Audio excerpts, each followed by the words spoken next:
first time, of course, we've done this in terms of the GSA. It's always an unknown as to how it's going to turn out, but we're delighted to see the turnout. I must admit I'm surprised by one thing. For many of you may know the Fed 100 awards for helping us hotel last night. They only ended for some people about an hour before we began. So I expect to see some black ties and ballroom gowns, but I'm glad those of you who were here got a chance to change it to something else. We do have an exciting panel. They're going to be talking about change, and really we're talking about change and collaboration, and there are two things that change I think significantly in our community. First is technology, and I want to do a very informal survey. How many people in this room Twittered this morning? Tweeted, Twitter. I say Twitter, you say tweeted.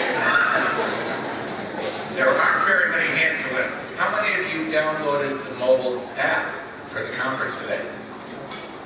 Still a very small portion. If you don't know about the mobile app, by the way, there's a QR code on most of the signs around here. You can go download it, and if you don't know how to use the QR code in your cell phone, my staff is all under 30. It's So the technology is changing, and clearly many of us in this room have not yet fully embraced it. The other thing that's changing is the fact that the folks who are coming into government and industry, the younger folks today, are a lot on the ball.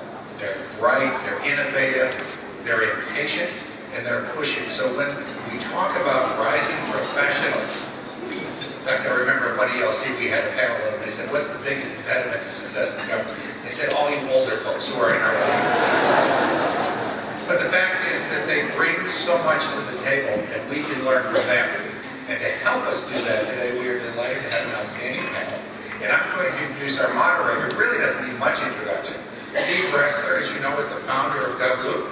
He was in government for a while, and then that government wasn't big enough to hold him, so he moved on to a broader community. But has been one of the innovators and the change agents in our community, and has already made a difference. So Steve, welcome, and I'll let you introduce your panel.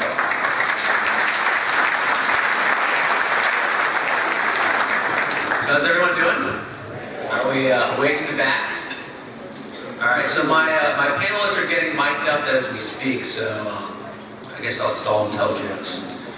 But what I like about this panel, a couple people give an acquisition community on GovLoop, and I always talk about how do we make acquisitions cool. And I always tell the story of when I graduated college, I went back to my hometown in Cincinnati, and I asked for my friends what they're doing, and she said, I'm going to be a Macy's buyer. She's like, I'm going to go buy clothes for Macy's, and everyone at this event thought it was the coolest job. She was the cool kid back home. And what I think we could really do in government is how do we make being a buyer for government just as cool as being a Macy's buyer? So I think the people on our panel here today are buying bombs, they're buying missiles, they're buying flu shots, very important things that are almost cooler than buying halter tops for Macy's, perhaps, or buying Sean John's highs, or whatever the Macy's buyer does today. So we have a great panelist today, and for folks who don't know, how many people have heard of the Rising Acquisition Professionals community? Awesome. So Alex is actually the founder of Rising Acquisition Professionals. These are all members of the Rising Acquisition Professional community, and I'm really just moderating their conversation today. And for folks who don't know, if people in your organization, they should join this community. It's a bunch of great, smart young people who are passionate about improving the future of acquisitions. So they'll tell more about it, but that's my plug for you, Alex. Is that good? All right, here we go. So we got about a half hour. So I had some questions, but we got a lot of people here, and it's really about you. So stand up. We have mics. If you have questions, we'll get them to the audience. So are we ready to rock? People in the back away? We're good. So we'll kick it off with my original question. So we just talked about being a Macy's buyer as being a cool job. What about, what's the most attractive aspect of the acquisition field to you? What got you guys into the acquisition field? Maybe we'll start with our first panelist, which is, we'll go all the way to the end, Jeremy Pierre, Senior Contract Specialist at the Department of Education. Jeremy, want to kick off? Sure. The most attractive thing I would have to say is never being able to take off in September. So that's attractive, not taking off? I'm joking. No, actually, the most attractive thing about the Level 2 series to me is the multiple hats you have to wear as a contract specialist. Having to know components in reference to budget, being able to do market research, being involved with pre-award, post-award things, the interpersonal communication with yourself, the program office, the vendor community, putting out fires, so to speak. It's constantly challenging, and it requires you to always be on your feet, always be on your toes. So those are one of the most attractive things to me, because I like the challenge. Cool, I like it. What about you, Marilla? I promised you I would not butcher your name. I had it written down. You probably have the hardest last name in the channel. All right, Marula Plantatis. Is that good enough? Plantatis. All right. Contract specialist at Department of Homeland Security. What's most attractive for you about that position career? I'm just going to kind of add on to your point about that Macy's vibe. For me, I love to shop, and I have that passion for it. I'm that person where I go into a store. Before I go to the store, I'm trying to figure out what I need. Let me go to 5 different websites. Let me talk to a whole bunch of different people. And I kind of bring that passion into the workplace, so I get to do what I love in my profession. Constantly questioning things. And so basically, I feel like this career field gives me that area to just learn about all of these different things and then be that government advisor and that business advisor, I guess, in obtaining these things. So there's a bunch to learn. I was talking to Jeremy earlier, and you just never arrive. I mean, here I am in my second year outside of college, and I'm meeting all these professionals, and they tell me, wait, you just learned this, what? And so, seasoned professionals, so there's a bunch to learn, and I really appreciate that. So between getting to do what I love, which is shop, research, and meeting different people and working on interesting projects, I really appreciate that. Cool. We need the Groupon or Guild group for shopping. Anyone addicted to Guild here? I do. Oh, yeah. All right. Cool. They have great. I have a bunch of nephews. They have great baby toys on Guild. How about you, Elizabeth Johnson, a contract specialist at the Department of Defense? What drew you to this career field? For me, I actually fell into this career field. I wasn't initially attracted to it coming out of college. A lady from my church was actually telling me about it, and we had a meeting once, so I went on one meeting, and I thought it was really exciting. It was an opportunity for me to apply my business background to something kind of legal related. I've always growing up, even being this attorney. And then we started thinking about the debt of law school, and what's an alternative? So it was a great opportunity for me to contribute to a mission, serve my country, do something bigger than myself, but also apply the skills that I've learned and that I also wanted to practice, especially for legal background. Cool. I always tell people, friends don't let friends go to law school. The country doesn't need more lawyers. We need more people. Just kidding.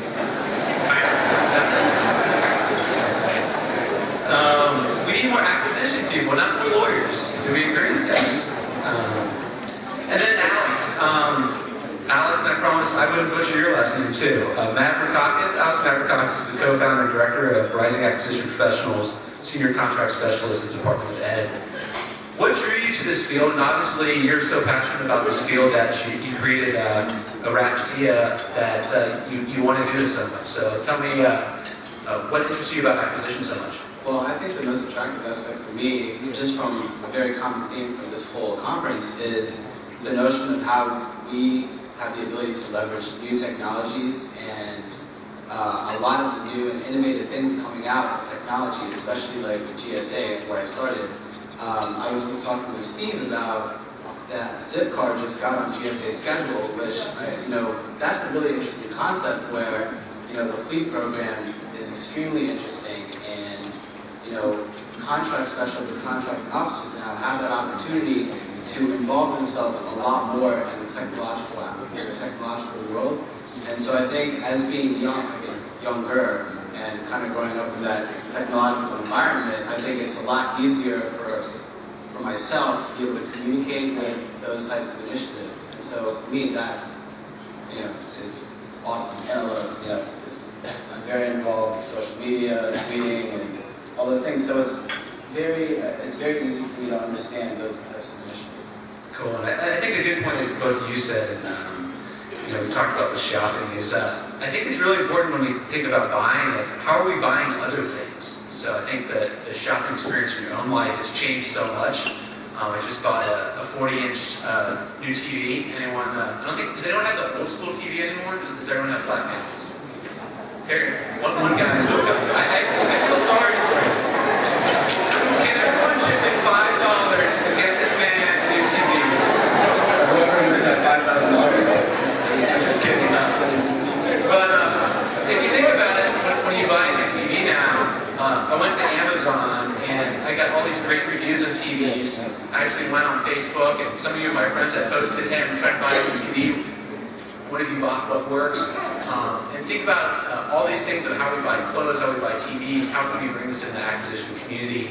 And this is native for this generation when they think of buying. So kind of going to the next question we have here, a lot of folks here are managers, and what I would say is there's certain skill sets that are critical to the development of young acquisition professionals and program management professionals. I guess based on your guys' experience, can you share some insight on what skill sets will prepare these professionals for the next level, mid and seniors level experience? So what do you guys need to get to that next level? What training have you been to that's been successful to prepare you? And who wants to start?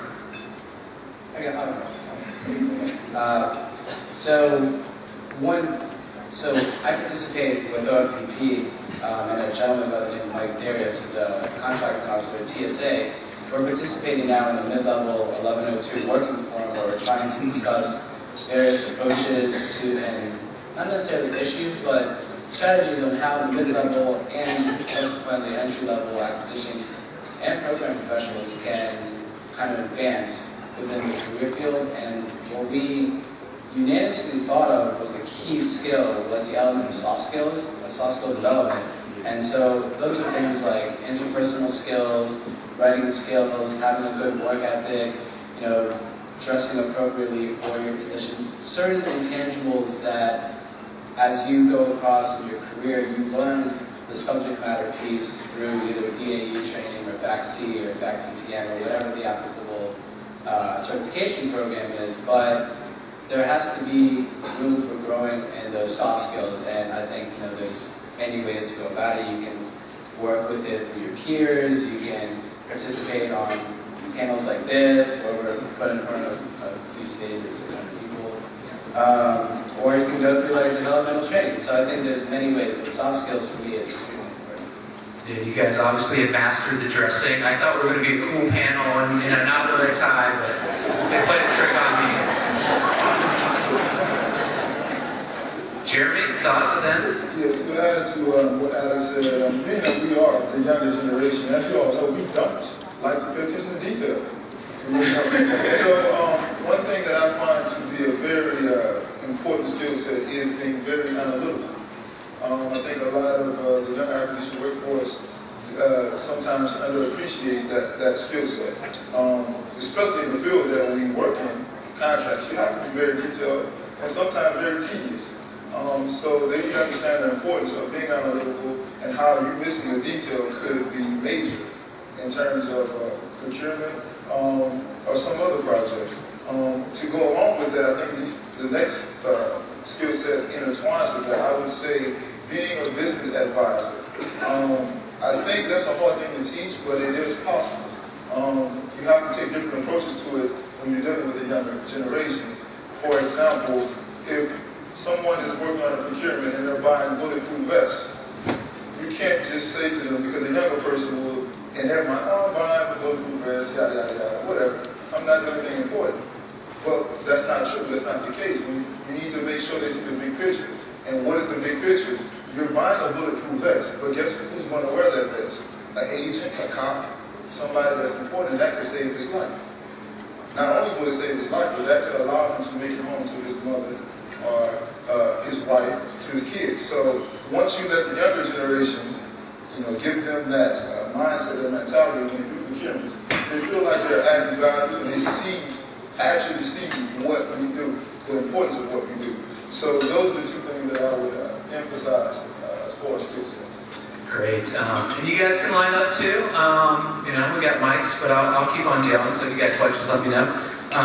Kind of building on that one, what trainings have been effective that you've been to? I think you guys got a lot of training, DAU, FAI. What training or resources, tools have been really effective and helpful in your career so far? So any kind of great learning experiences? You know, obviously today has been a great learning experience so far.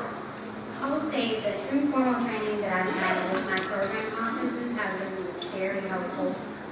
Like someone mentioned in an earlier panel, we get the acquisition training, but being able to understand the industry from the program side is very important. So sitting next to my end user and having them articulate what their mission is very helpful for me. When I go to the negotiation table, if I don't really understand what I'm purchasing or the reason I'm purchasing, I'm at a disadvantage. So it's not necessarily formal, but it's very helpful.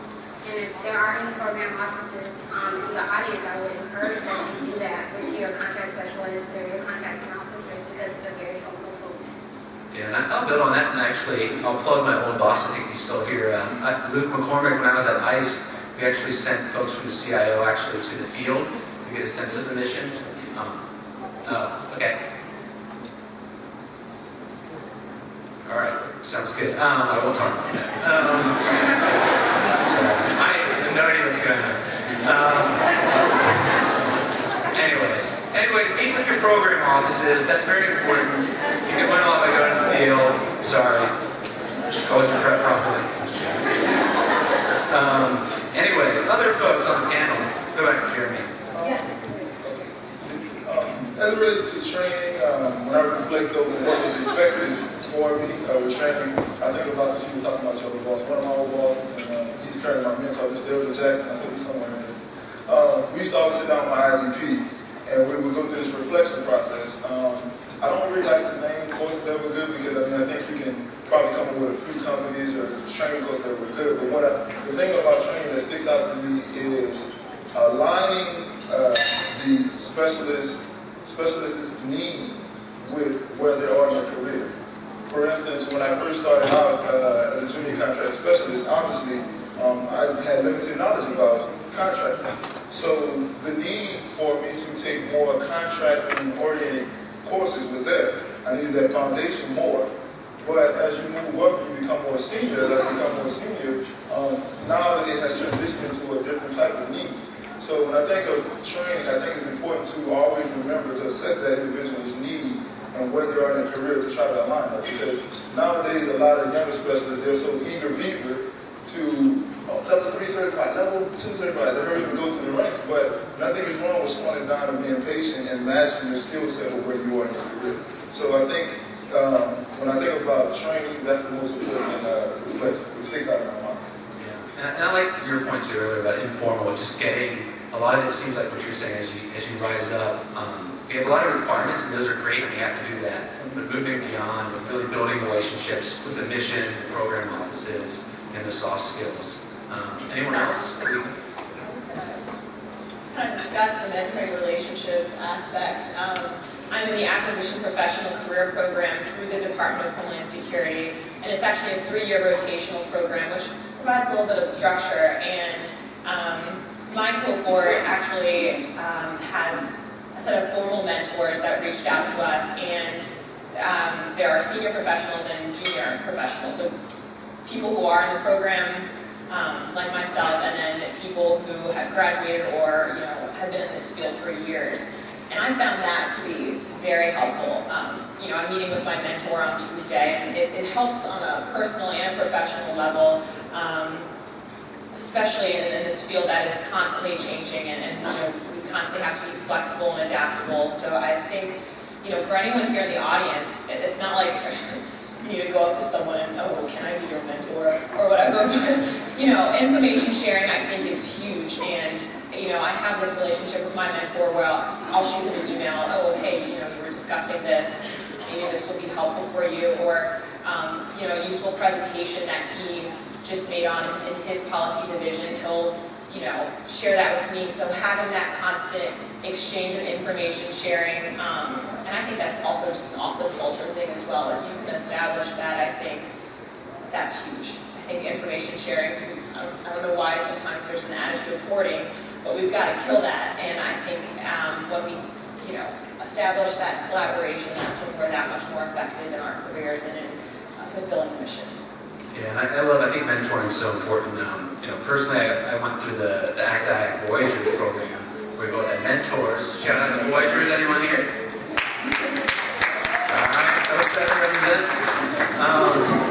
But I actually thought the best part of it was I had both senior and peer-to-peer mentors. And I think we often think of it as just up and down, but some of the best mentorships peer-to-peer. Some of it's cross-agencies, like working with RAPC and learning from your peers, whether it's in person, online, elsewhere. I got one last question, then I'm going to go to the crowd. I think you guys, we don't talk about this enough, but you guys are hot commodities. We talk a lot about it at OFPP, about how do we recruit and retain the next generation of acquisition workforce. You guys know the numbers, but we need to hire a lot of baby boomers retiring. And the real question I think a lot of the agencies have today, how do we get more of you? So how do we, if you're a senior executive in the audience today, and you have 20 vacancies for 1102s in the next couple of years, how do they get more of you and keep you happy, retain you, build up that next generation of acquisition workforce in their agency? What would you do if you were there? I think a couple things. Most importantly, well, one example, so a friend of mine works at DHS, and he's a contract specialist, and he had the opportunity he's working on the tunnel project, where there's apparently, illegal, someone of some sort of job. It's an awesome topic. I don't know how much, okay. Anyway, so it's I got the nudge up here, anyway, so he works on that he was a contract specialist on that project, and he actually got the opportunity to go on site. And so what I think that a lot of acquisition and program professionals don't get to experience is actually going on site to whatever contract or project they're working on. As Jeremy was attaining to earlier, like the bulletproof vest, not necessarily send them over to a war zone, but if you see and understand more what you're working on, that will kind of create a new perception, a new understanding in that individual's mind. So that's one piece. Another piece I would say is for executives to make themselves visible, to make them visible to their staff, be it from possibly mentoring sessions to other collaborative type events, but always just show that you believe in the mission, you share your vision, and you're transcending that to the younger group.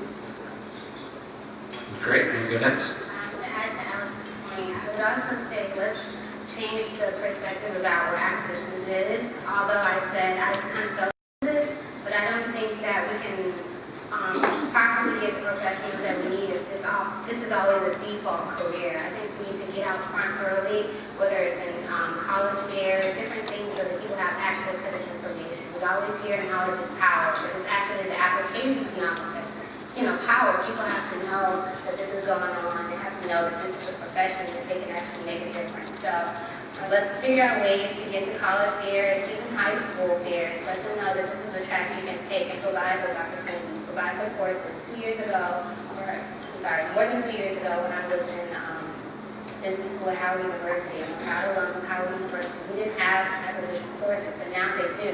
As of 2 years ago, they have an acquisition course there now. And that kind of starts a conversation about how you can get to the federal government and how you can make a difference and contribute to this bill. Yeah, I think some of it's just, to your point, it's just marketing. I mean, when you're 22 and you're senior, I don't think anyone has ever heard of what a government acquisition professional is, unless their family's in this space. But there's a lot of people that would love to do it, and we're really glad you're not in law school, so thank you. See, we saved someone by the marketing. But really? Totally agree with what you all just said as well. I think just being there to share your career development is huge as well. and offering that advice. Again, I talk about mentoring all the time, but I think it's so critical. And I think attitude toward your position, I think I've been blessed to have great supervisors. I've been very happy with the last 2 components that I've been placed in, and I'm looking forward to my next component. And the attitude toward the work and the role, I guess, the example that you set for your younger acquisition professionals is what they see coming in. And so, it's kind of like a little 5-year-old kid who looks up to their parents, but it's kind of that same relationship where you set the example. So, I guess know that you as a supervisor are sort of in the fishbowl, and so we're watching you, and pretty much, I guess, act in a way that you want to see your subordinates act. I think that's important too, like especially when you get to the highest levels, there's just a lot of stress day to day, big contracts, big issues are coming up, and when folks are looking up to you, they can feel that stress, just like, it's not bad, a child feels the stress of a bad relationship, or a parent at home if they're stressed out. Same way with the younger acquisition professionals. If they look at SES or 15 and I had a friend see that, like, I don't want to be an SES. The SES I model off just looks like they work 70 hours a week and they're always stressed, and maybe that's just true, right? And not just back to life, but that affects the next generation. Do I want to be the head of acquisition for an organization? Is it worth the trade-off? So I think modeling those behaviors and sharing some of, there might be stresses, but here's why I do all of that. I get to make this huge impact in making government better, and that's why I put up with the stresses and the headaches, because at the end of the day I feel great about it. So, and some of the younger folks will not see all of that. Alan? Well, We have a question back here. that was crazy. I've been standing here for about an hour, but... I apologize. Blame me somehow. It's fault. I'm just not any taller standing up than everyone else is. I actually wanted to build on a point that was made earlier about acquisition or contracting being a default career field. I thought that was really an interesting point. And we were talking about recruiting. I wonder if your group is out recruiting at universities. I can see folks like the rest of us here who've been in the field for a while going out and recruiting, but I can't imagine anyone more effective at recruiting than a group like yours, younger folks in the earlier parts of their career. No, that's a great question.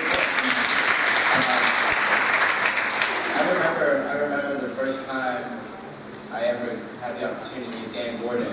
The very first question, I probably was close, that was that point, but the first question I ever asked him was, do you ever envision there being like a major or some type of undergraduate way to promote contracting and acquisitions? And he said that was a fantastic idea, and we're trying to build on that as well. And it's not necessarily about just targeting college graduates, because a lot of our constituents also may be retired enlistees or other individuals who see contracting or something program related a little later on in their careers. So I think it's a good mesh of both, but definitely reaching out to graduate schools and undergraduate schools are definitely higher on our list. So great point, thank you.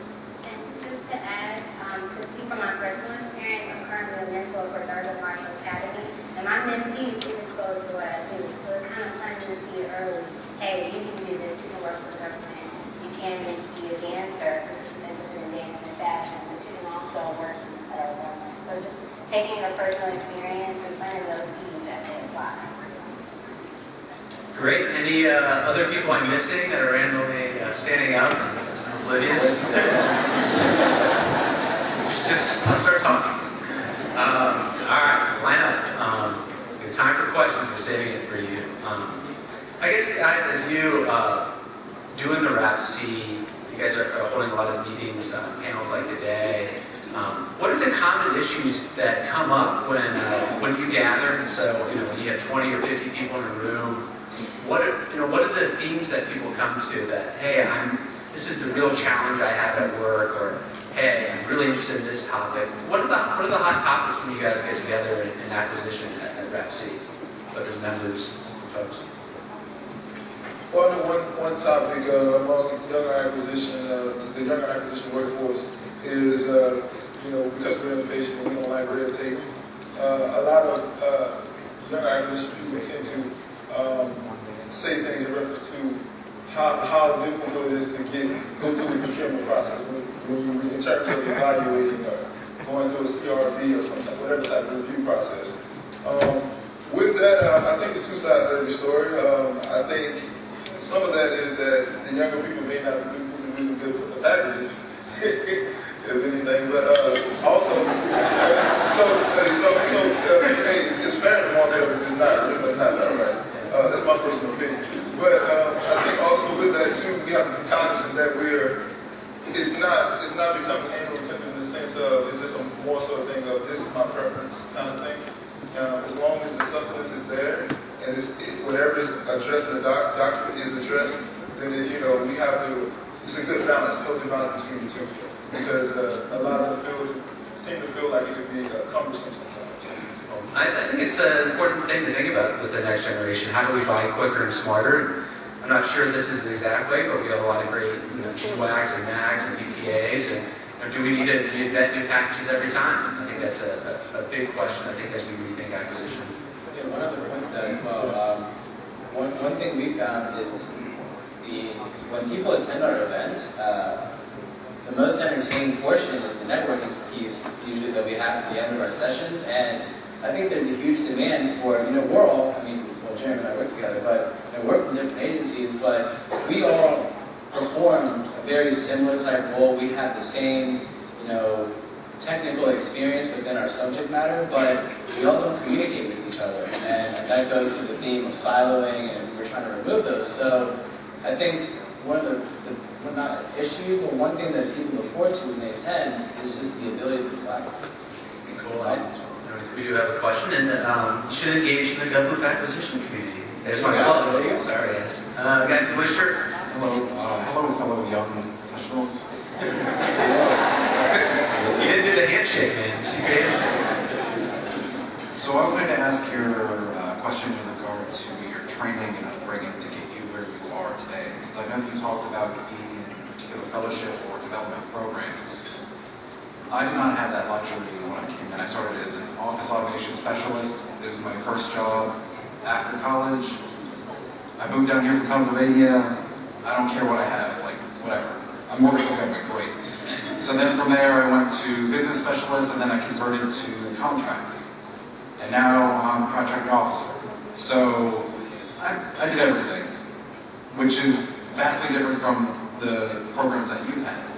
So in your experience, how can you compare these specialized programs to kind of doing it the hard knock way?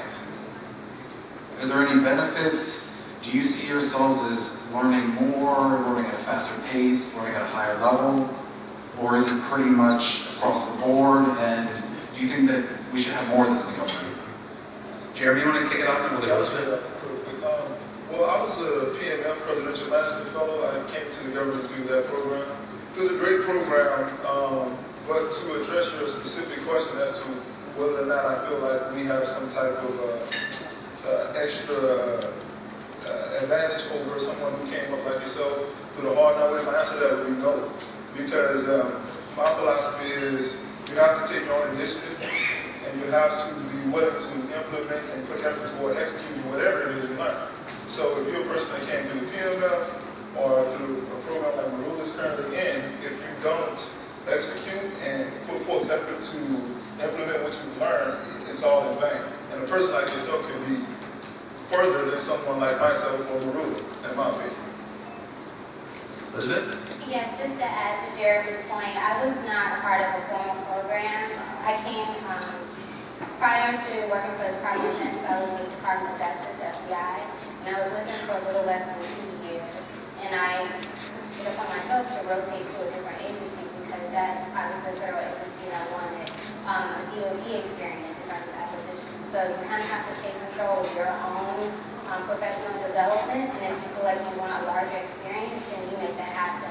When I was a part of the Department of Justice acquisitions, although I was new to acquisitions, I'm not new to problem solving. If you see there's something that needs to be changed, you be a part of that solution, you make those suggestions, and you not only speak to what's the problem, but how can you make this better, and you develop that solution.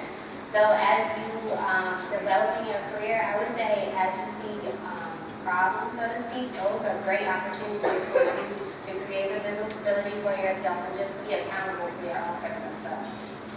I think there's 2 points there. I think there's once you're in, the advantages of being in, but I still think that these programs are great, and why I think it's important is, you know, if you go at an undergrad or graduate, I don't think you're going to USA Jobs finding the 1102 series for a GS7. You have no idea what that is, right? So I think what's the value of these programs is they come to campus and they say, hey, we're the DHS Acquisition Intern Program.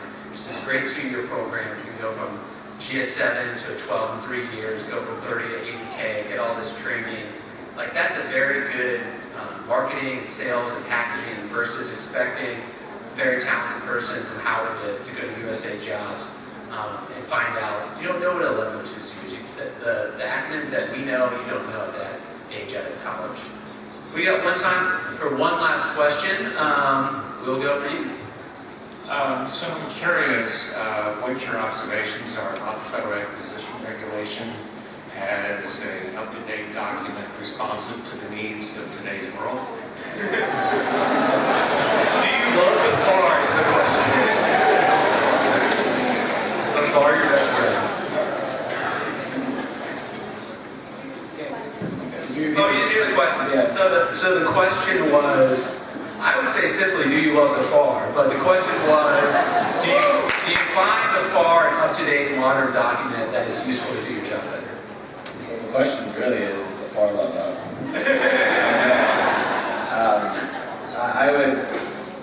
I don't know if I can really provide an opinion on the FAR itself. What my perception of it is, it's our binding legal precedent document that we abide by. It's not really our place. We have people very, very, very high up who make the decisions as to what is supposed to be in the FAR, so we just kind of go with it. But that's my opinion. Jerry? I think with anything, you can always find something wrong with it. But I think for the most part, the FAR, it's a good foundation for setting basic principles and approaches. Of course, there's some imperfections that I'm not going to do in the conversation. But I think overall, it's a handy tool, reference tool.